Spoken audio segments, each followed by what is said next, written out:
Hey guys, welcome back to another video on That Film Bro channel. Today I'm going to be reviewing the top 10 Rotten Tomatoes listed films from Christopher Nolan. So this is probably going to be a bit longer than other videos. There's more to talk about, obviously, by Christopher Nolan. But so yeah, I hope you enjoy.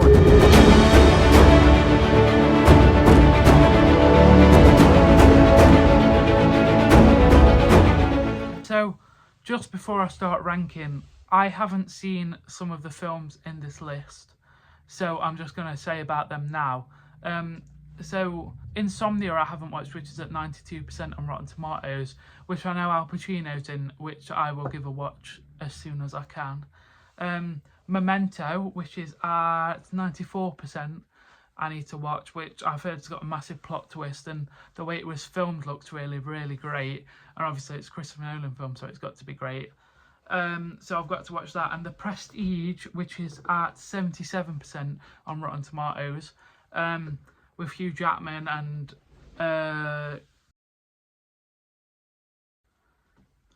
The Prestige, which is at 77% with Hugh Jackman and Christian Bale, I need to give a watch, which I also heard has got a massive plot twist. Again, Christopher Nolan loves a good plot twist. So that's 3 films out of the 10 which are out of, because I can't really rank them if I haven't seen them. So starting off then, at number 7, we have Dunkirk. I didn't enjoy this film at all. I didn't enjoy the sequences.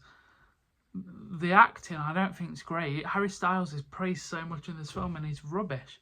There's like nothing from him. He has no character. There's no characterization from him. His acting is rubbish. And to say he's in, obviously later on in his career, films like Don't Worry Darling, My Policeman, and he's great in them, but he's just not good in this, and I don't know why.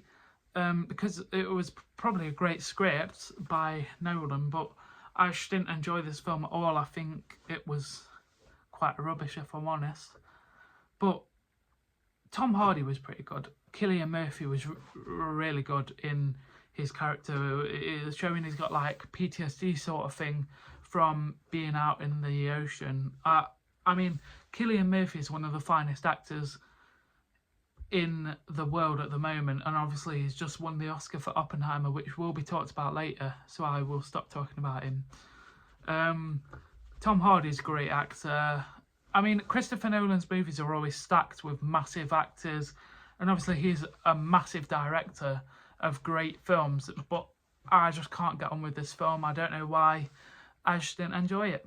Coming in at number 6 is Batman Begins, which is at 85%. And I enjoyed this film. It was the weakest of the trilogy of the Dark Knight films, I think. But I don't know. Christian Bale's, obviously it's his first Batman film, and he's absolutely great as Batman. His voice isn't the best as Batman, but he's great. And I think he's great at being Batman and being Bruce Wayne. Obviously, apparently he's supposed to be a sort of dickish person, which really adds to his performance, which I really enjoy. I think he's the best Bruce Wayne we've had. I don't think he's the best Batman we've had, but he's definitely the best Bruce Wayne, because he really shows this contrasting character. Like, Bruce Wayne isn't this aggressive guy. He's a calm, rich, posh, stuck-up guy who's supposed to be like Christian Bale makes him. And obviously Christopher Nolan, this is his first superhero film, and that's crazy to say that this great director and writer's done this superhero film, because it's not the sort of films he does, and it, obviously if he went into Marvel it'd take loads of time to do. But I really enjoyed this film. Obviously, as I said, it's the weakest in the trilogy, but I mean, introducing Michael Caine and Morgan Freeman and Commissioner Gordon, Gary Oldman, I really enjoy all of them, and they're all great actors. And I've obviously spoken about Gary Oldman before as Sirius Black, but I think Gary Oldman's another fine British actor, one of the finest British actors we have. So yeah, that is why The Batman Begins is at number 6. At number 5 we have Inception, which is at 87% on Rotten Tomatoes. This film is great. Every film from here, I'm going to say, is absolutely great. I just picked this up randomly from HMV once, watched it, and my life changed. This film is great. The cast is absolutely stacked. Leonardo DiCaprio gives a gut-wrenching, heartbreaking, world-shattering performance as this character. I absolutely love him in this film. He is absolutely amazing in this film. So, I mean, that really adds to me liking this film. But also we have Tom Hardy, who I've just spoken about, who's a great actor. Obviously, films like Venom and a lot of Christopher Nolan films, but he's such a great actor. He's one of the finest, again. And Christopher Nolan uses a lot of British actors, which I really like, because not many are used these days. Cillian Murphy's in it again, who is a great actor, who will also be spoken about again, so I will ignore him as an actor at the moment. But such a great cast, such a great lot of people, such a great story, great everything. Christopher Nolan's directing is top notch. The visual effects in this film are insane, and it should have won an Oscar for that. I mean, it should have won many Oscars.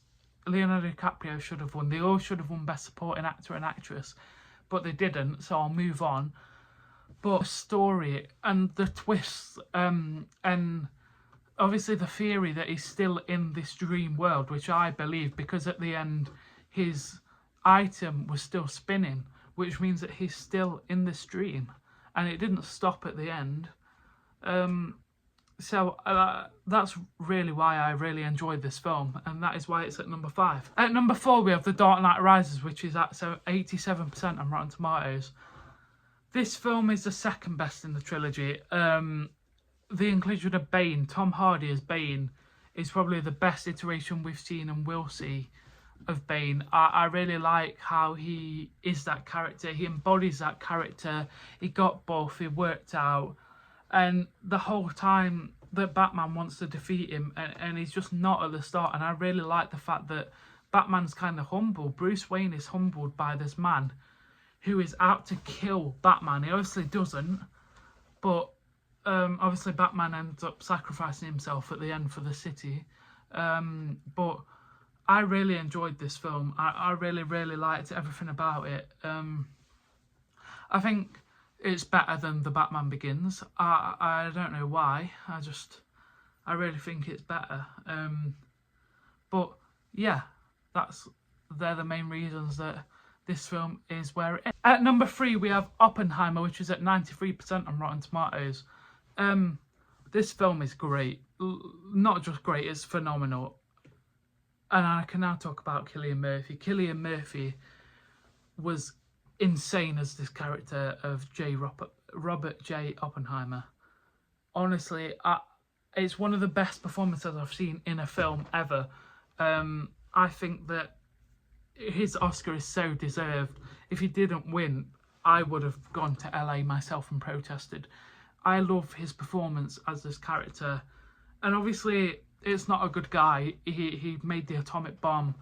However, Cillian Murphy just embodies this character, and he has changed acting through this role. The method acting is crazy. The fact that he refused to go out with the cast for dinner because of the method acting and keeping to himself and being all this depressed and sad, lonely Oppenheimer.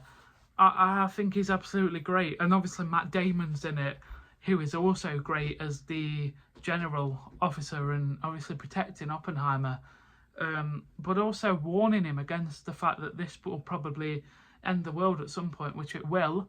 But Matt Damon's a great actor, who is in another film on this list in a minute. So yeah, I think Matt Damon's awesome. And obviously Robert Downey Jr. won his first Oscar for this. Robert Downey Jr. was as good as Cillian Murphy, I think. I think if they both could have got an Oscar for Best Actor. But Robert Downey Jr., this is the first film I've seen him in where he properly acts, because I've only really seen him in Marvel. But honestly, all of the Oscars for this are so deserved. So yeah, that's why Oppenheimer's at number 3. At number 2, we have The Dark Knight, which is at 94%. Now, Heath Ledger gives the performance of a lifetime, and it's really upsetting that he didn't get to see this film and the reception he got of playing this character, because at first everyone just slagged him off about it, that he couldn't play this role, and he was alive during them, like, almost threats to him that he couldn't play this character. But obviously we all know he could, but he doesn't know that because he killed himself. But I really enjoyed this film. He is probably, I think he's the second best Joker under Joaquin Phoenix, because I think his Joker's phenomenal. But this film is the perfect Batman film under the Batman 2022, unfortunately for me. But yeah, I love this film. Christopher Nolan, again, this is the best film in this franchise of his. Christopher Nolan should do more superhero films and make them amazingly, like, absolute cinema, like Martin Scorsese. He should do a Marvel film as well. But yeah, I love The Dark Knight, I love Batman, I love DC, and it's crazy that Christopher Nolan did 3 DC films.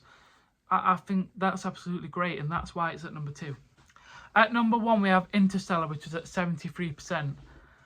Interstellar is one of my favourite films, and I've said this in the first video that I did as this channel. This film is great.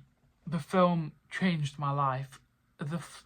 It gave me a new perception on time, and we don't have that much time, which is really scary. Watching this film, it's really scary seeing, like, everyone age around him and Anne Hathaway's character.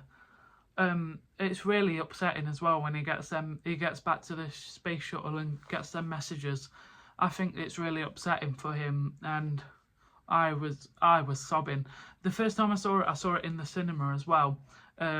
Like last year, middle of last year, I saw it in the cinema, and it honestly changed my life.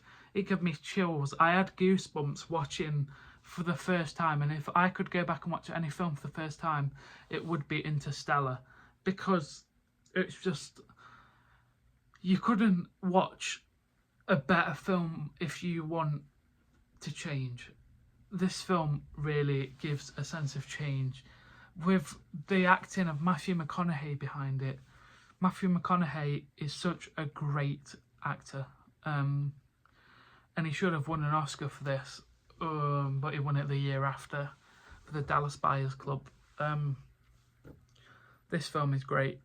Anne Hathaway is great. Everyone's great. Matt Damon, Casey Affleck, everyone. Topher Grace is great. And I mean, Spider-Man 3 wasn't the best, but honestly, I love this film because Christopher Nolan cooks on every film. Christopher Nolan cooks on every film. But yeah, that is why Interstellar has to be number 1. I hope you guys enjoyed this video. Please do hit the subscribe button if you enjoyed. Keep tuned, because there will be another video next week, and it will be ranking the Jurassic Park and World films. I hope you enjoyed. Goodbye.